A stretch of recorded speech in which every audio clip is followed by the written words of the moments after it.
Good morning, good afternoon, good evening. Guys, Kevin sir back from Personal Tutor. Standard 9th History playlist आप लोग देख रहे हैं. Chapter है Nazism and the rise of Hitler. दोस्तों, spring 1945 की बात है. एक 11 साल का जर्मन बच्चा हेलमट बिस्तर में ऐसे ही सो रहा था, कुछ कर रहा था, मतलब अपने काम जो यूजुअली बच्चे करते हैं. सडनली ही ओवरहर्ड हिज पेरेंट्स टॉकिंग. उसके पेरेंट्स का टोन बड़ा डरा हुआ था. एक बहुत ही डरे हुए टोन में उसके पेरेंट्स बात कर रहे थे. उसके पापा एक बहुत ही प्रोमिनेंट फेमस फिजिशियन थे. वो अपनी वाइफ के साथ डिस्कस कर रहे थे कि क्या वक्त आ गया है पूरी फैमिली को खत्म करने का. यस, वो अपनी फैमिली को खत्म करने का डिस्कशन कर रहे थे, या वो अकेले ही आत्महत्या कर ले. Something was wrong. He was talking about finishing the family. He was considering upon the facts of finishing the family or committing a suicide all alone. उसके पापा किसी रिवेंज, बदले से डर रहे थे. कह रहे थे कि एलाइज, एक इंपॉर्टेंट वर्ड यहां पे मिलता है हमको. एलाइज हमारे साथ वही करेंगे जो हमने ज्यूज और दूसरे क्रिपल लोगों के साथ करा है. अगले दिन हेलमेट के पापा हेलमेट को वुड्स में लेके जाते हैं. जो फादर सन रिलेशन होता है उस सॉर्ट ऑफ वुड्स में लेके जाते हैं. They have a very good time. Poems, बच्चों के गाने एंड ऑल एवरीथिंग.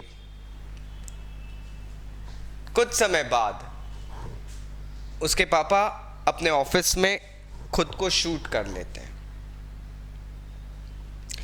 हेलमेट अपने पिताजी की यूनिफॉर्म अपने घर की फायरप्लेस में जलते हुए देखता है. हेलमेट ने ये जो पूरा इफेक्ट देखा था, it was so traumatising for 11-year-old kid. It indeed would have been. वो बच्चा किसी से बात नहीं करता था. वो एक कांस्टेंट डर में रहता था कि my mother would be poisoning me as well.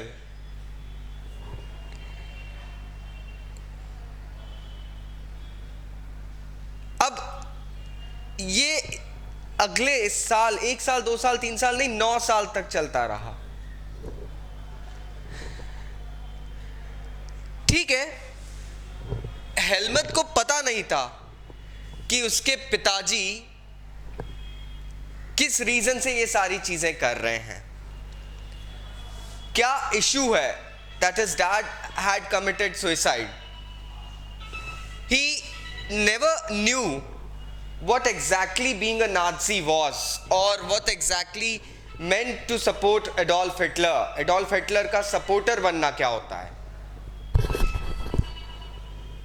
ठीक है, हम लोगों ने नाज़ीज़ और हिटलर के बारे में बहुत कुछ सुना है, but the thing is that कि हमको इतना पता है कि हिटलर का जो डिटर्मिनेशन और एम्बिशन था ना, वो जर्मनी को एक माइटी पावर बनाना था, सुपर पावर, और पूरे यूरोप को एक तरीके से जर्मन एम्पायर के अंदर लेकर आना था. Not empire, I would say German authority.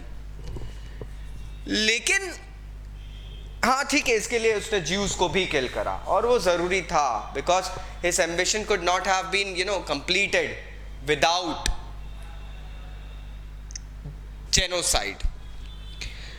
अब जेनोसाइड क्या है? एक्चुअली नाज़िज़्म सिर्फ 1 या 2 एक्ट नहीं थे. नाज़िज़्म एक पूरी आइडियोलॉजी थी, एक प्रोसेस था,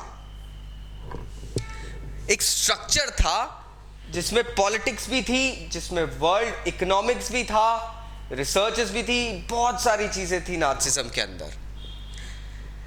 इस चैप्टर में हम लोग यही समझेंगे कि नाजिज्म एग्जैक्टली था क्या, what exactly was Nazism, and why people like Helmut's father killed themselves because they were afraid of the allied forces. Allied forces मतलब उन फोर्सेस की बात हो रही दोस्तों जो फ्रांस, ब्रिटेन, अमेरिका, इटली, इन सब कंट्रीज की जो फोर्सेस मिलके बनी थी उसे एलाइड फोर्सेस कहा गया था। मई 1945 में जर्मनी सरेंडर करता है एलाइज को। हिटलर को पता था अब क्या होने वाला है। हिटलर, उसका प्रोपेगेंडा मिनिस्टर गिबेल्स एंड उसकी पूरी फैमिली कलेक्टिव सुसाइड कमिट करती है बर्लिन के बंकर में। अप्रैल में ही होता है ये। जब वॉर खत्म होता है, इंटरनेशनल मिलिट्री ट्रिब्यूनल न्यूरमबर्ग में सेटअप किया जाता है। जो नाजी वॉर क्रिमिनल्स थे उनको crime against peace, war crime और क्राइम अगेंस्ट ह्यूमैनिटी के ऊपर, इन सब टॉपिक्स के ऊपर उन लोगों को प्रोसिक्यूट करने के लिए ये एक ट्रिब्यूनल बनाया जाता है। बहुत सारे लोगों को सजा दी भी जाती है और फाइनली इन सब चीजों को कहा गया क्राइम अगेंस्ट ह्यूमैनिटी। अब ये जो चीजें आई थी ना, इससे एक्चुअली पूरी दुनिया का एक ध्यान खिंचा सा चला गया कि क्राइम्स अगेंस्ट ह्यूमैनिटी होता क्या है exactly, what is crimes against humanity. एक एथिकल क्वेश्चन था, बहुत सारे डिबेट्स भी हुए थे।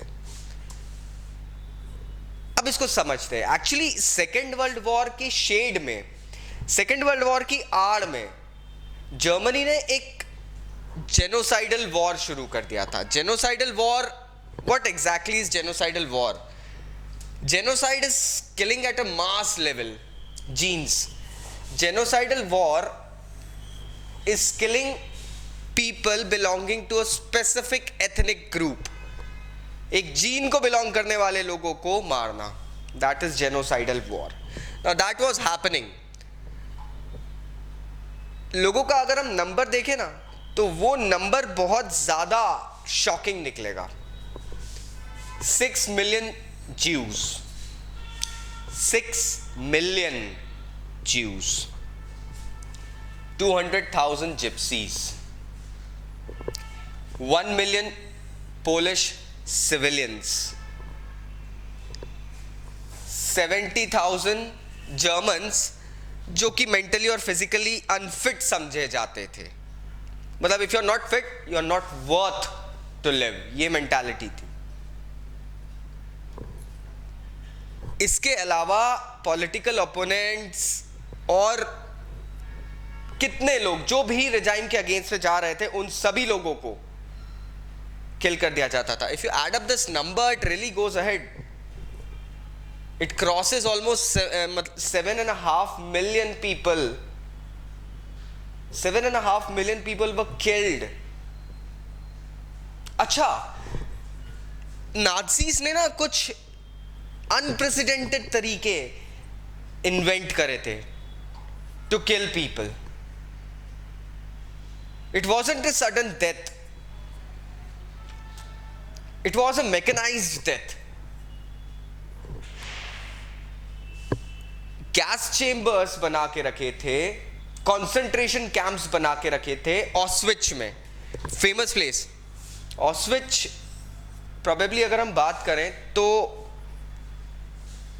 हिटलर के एजेंडा में सबसे फियरसम प्लेस थी. अगर आप ऑस्विच में फंसे हो, वहां के कॉन्सेंट्रेशन कैंप में,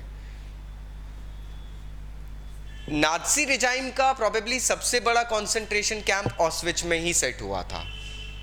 एंड वहां पर जो गैस चेम्बर्स थे उसके अंदर लोगों को डाल के पॉइजनस गैसेस उन पे स्प्रे करी जाती थी और इफेक्ट्स देखे जाते थे कि इन पे क्या इफेक्ट होते हैं.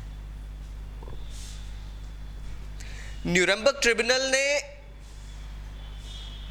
अमेजिंगली बहुत बड़ा काम करा दोस्तों. 11 नाज़ी ऑफिशियल्स को सजा दी थी. हम 7.5 million डेथ्स के लिए 11 लोगों को दोषी ठहरा रहे हैं और हमने सज़ा दी, बाकी के लोगों को लाइफ सेंटेंस दिए गए थे। But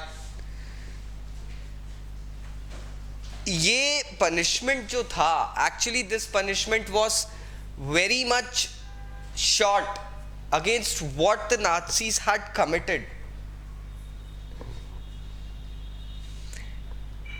alloy power actually Germany के ऊपर उतना हार्श नहीं होना चाहती थी जितना फर्स्ट वर्ल्ड वॉर में वो हुई थी।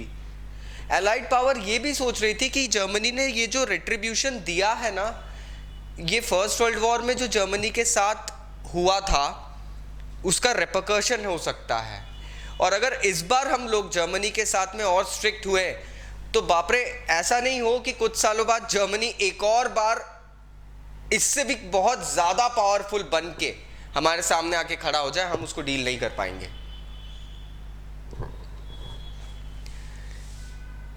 क्योंकि लोगों को समझ में आ रहा था ये जो नाज़ी जर्मनी था ना, ये आप फर्स्ट वर्ल्ड वॉर के बाद जो जर्मनी के साथ किया गया था, जो सैंक्शंस लगाए गए थे, जो रिट्रीब्यूशंस किए गए थे, ये उस कारण से डेवलप हुआ है। और इस चैप्टर में हम लोग यही समझेंगे कि जर्मनी के साथ एक्चुअली हुआ क्या था। So I hope the introduction of the chapter is clear. Please stay tuned for the next video. We'll be starting up the topic. Thank you very much. Take care. Bye bye.